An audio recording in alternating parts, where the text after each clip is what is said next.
Hey everyone, this is Danielle and welcome to my channel, Looking to Lose VSG.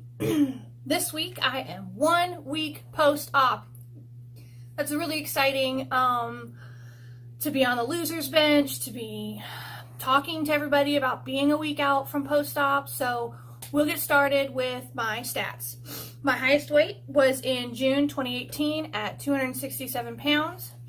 My surgery weight was 242.6, and that was a day of surgery before I left the house, and that was, a day of fasting and all that.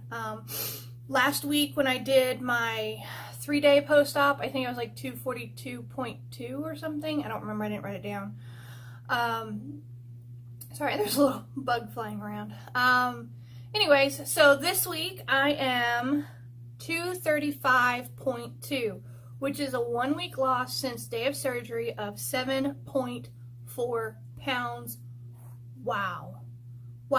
I mean, and I know that for the first 4 days after surgery, I didn't lose weight. So that all happened, Friday, Saturday, Sunday, Monday, Tuesday. I mean, that's a lot of weight to lose in such a short amount of time. And it's super exciting. And my total amount lost overall is 31.8 pounds, and that's from June. Again, I'm like through the roof that in just a week I lost a little over 7 pounds, and my husband says he can start seeing it now. He can see it in my face here, in my ribs on the side. I'm coming in a little bit, which is awesome. I can kind of see it in some of the clothes I'm wearing, where I feel like I just look a little bit less like overfilled in my clothes, if that makes sense, where I'm not coming out of the sides and the seams and everything. So it's really exciting to be that much down, and to be 31 pounds down in, since June is so exciting. I don't think I've lost 31 pounds on a diet ever, and I've done them all. I've done Weight Watchers, I've done, counting calories and, crash diets. I've never been one to starve myself. I refuse to not eat. But on that note, I've not been hungry this past week. I've really not. It's a weird thing. I've been dealing with like pain in my stomach and pain, just surgery pain. I had 6 holes in my stomach, and it's now feeling a little bit more like just a sore muscles versus actual pain. But yeah, I just haven't been feeling hungry. I haven't felt like I need to eat anything. I have, because I'm still trying to get my protein in and my water to make sure that I hit those goals. My water goal is 48 to 64 ounces of water, and that is included in actual water that I'm drinking, or protein shakes, soup, and my popsicles count as water. Anything basically at this stage is going to count towards my water goal and keeping me hydrated, per my surgeon. My protein is to try and get like 60 grams of protein. I'm hovering around 50 right now. I have a glass of milk, Fairlife milk, in the morning because it's high in protein. It's about 13 grams of protein. And then throughout the day, I try and have at least 1 protein shake. And then I got a soup, split pea and ham soup from Campbell's that actually has like 10 grams of protein in it. So that was pretty cool. But yeah, just trying to get protein in. I do have unjury coming, the unflavored unjury that I'm going to start mixing in with my soups or mixing in with my meals once I get to the pureed stage. But I think that will help with getting my protein in. So when it comes to drinking, my next topic here, because I'm looking down at notes, is I've been getting like air bubbles when you swallow, and they feel like rocks that just sit down in your stomach, and they just sit there until you work them out and either burp or they go the other way. But they're really uncomfortable, and I don't want to say like they hurt, because they don't hurt. They're just really uncomfortable, and they really deter you from wanting to drink lots of water at any given time. You kind of just want to sip, but I'm, you know, feeling thirsty, so I want more water than just a sip at a time. So it's really hard to like rein myself in and not drink too much. A lot of doctors tell you don't use a straw.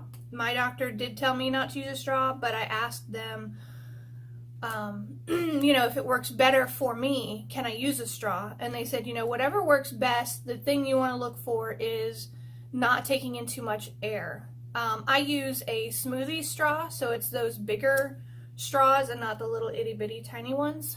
And for me, it works best to have a smoothie. I'm able, not a smoothie, a smoothie straw. I'm able to kind of take a sip big enough that I can swallow it, not take any air in, not cause too much discomfort. But again, that's me. That's how I'm able to do things. I would not, you know, do whatever your doctor tells you or whatever works best for you, because it's going to be different for everybody. I use a straw, but someone else might never use a straw because it's just too uncomfortable, or they just didn't like straws to begin with. So I've been dealing with the new head hunger, which isn't really head hunger at all. It's just that my husband, he cooks dinner for him and our son, and it smells so good. Oh. So my head says, you want some of whatever it is that he's making, but my stomach says, no, don't put that in here, because it's not going to sit right. It's going to make you sick. I don't want to tear anything, stretch anything, ruin anything. I'm not trying to do that this early in the process. So I just try and do other things. Last night was rough. We were cooking, my husband cooked chicken Alfredo, the Stouffer's chicken Alfredo for him and my son. Just one of those easy throw in the oven meals. And for the most part, I was fine. And I had every intention of going and taking a shower while they were eating dinner, you know, before bed, and just kind of wind down, but, you know, go do something else while they were eating dinner. And then at about 5 minutes until dinner was done, sorry, my dog is whining in the background. 5 minutes till dinner was done, the power went out. Just one of those fluky, like a transformer blew in the neighborhood. The whole neighborhood's out. And yeah, I mean, we only have one large flashlight, and you have your phones, but those batteries only work for so long, and I didn't want to use it in the bathroom while I was taking a shower, and it was, it was rough. So I need to start finding either something to eat while they're eating at the same time, or I need to go away, go in the bedroom again, go do something else, not deal with trying to fight the smell and the overwhelming smells that are in the kitchen in the house when he's cooking something that I really like. So the power did come back on after about an hour, and I went and took a shower and everything was fine, but it was just a rough little while that we were sitting there with the house smelling like chicken Alfredo. So something that I have had to deal with that I've not seen a lot of other people dealing with after surgery, but I know it's a thing. This is not the first time it's happened to me, because I've had surgeries before. I had my tonsils removed and my deviated septum corrected. And after this surgery, because they give you a big dose of antibiotics before you go under, I got thrush. And for those of you who are moms of young children, you might know what thrush is. It's a white film over the top of your tongue. You can't brush it off. It doesn't come off.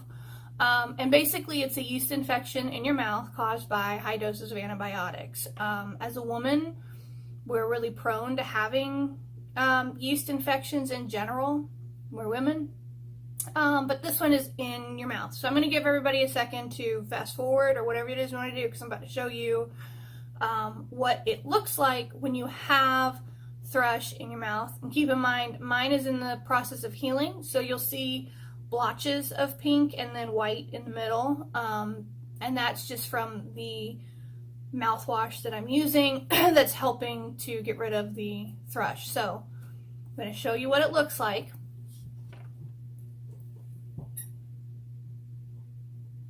That's the Thrush.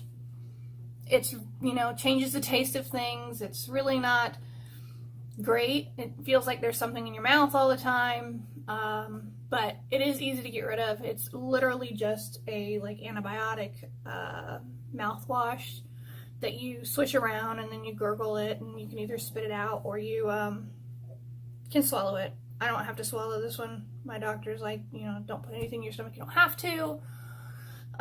So that's where it is. It's healing. It's much better than it was. And I know it looks really gross, but it's just one of those things. I would hate for somebody to get this and not know what it is, because when I was 24 and got this the first time, I didn't know adults got thrush. I didn't know that was a thing. I knew babies did. I, at that point, had a 4-year-old or a 2-year-old, and he had thrush when he was an infant, but I had no clue that a adult person could get thrush on their tongue. So just something to look out for, something to keep in mind while you're, going through this process, that they do give you antibiotics right before you go in for surgery as a preventative measure, and I appreciate it, just because I'm prone to infections, so I'm grateful that they do that, but you're going to have to possibly deal with thrush afterwards. Excuse me, we're coming into about a week away from Thanksgiving, which is one of my favorite holidays, and one that is going to be an interesting day, because I will be going on pureed foods 2 days before Thanksgiving. So I'm going to have to figure out how to do that. If any of you have suggestions or ideas on how to make this a less uncomfortable situation for me and my family. I know I am going to have some of the turkey and some of the gravy blended together on my plate, and mashed potatoes, obviously, because they're already pureed. But any other suggestions on how to just make this a better day overall would be great. I'm always looking for suggestions. Also, if you have any questions for me that you'd like me to answer, I'd love to hear them, and I will try and maybe answer them in the next video that's going to happen next week. Let's see, anything else? I'm going back to work tomorrow. That's going to be my first day back, so that'll be interesting, going through a whole day. I know I'm going to have a million questions. How are you feeling? How are you doing? What are you doing? What's going on? Because this is a very foreign concept to a lot of people at my work. They're really healthy people, and they do yoga and have always just been very thin. But, they're fully supportive, so that's awesome. I have people around me who are supportive of what I've been doing and the journey that I'm on. So it should be good. And I'm kind of ready to go back to work so that I have stuff to do during the day. 'Cause sitting at home staring at my cute little puppies is getting old, because they don't want to play with me. They want to play with each other. So, such is life. I will definitely come back next week with my week 2 post-op and let you know how things are doing. I hope you have a great weekend and you get ready for Thanksgiving and spend all the time you can with the ones you love. Have a great week.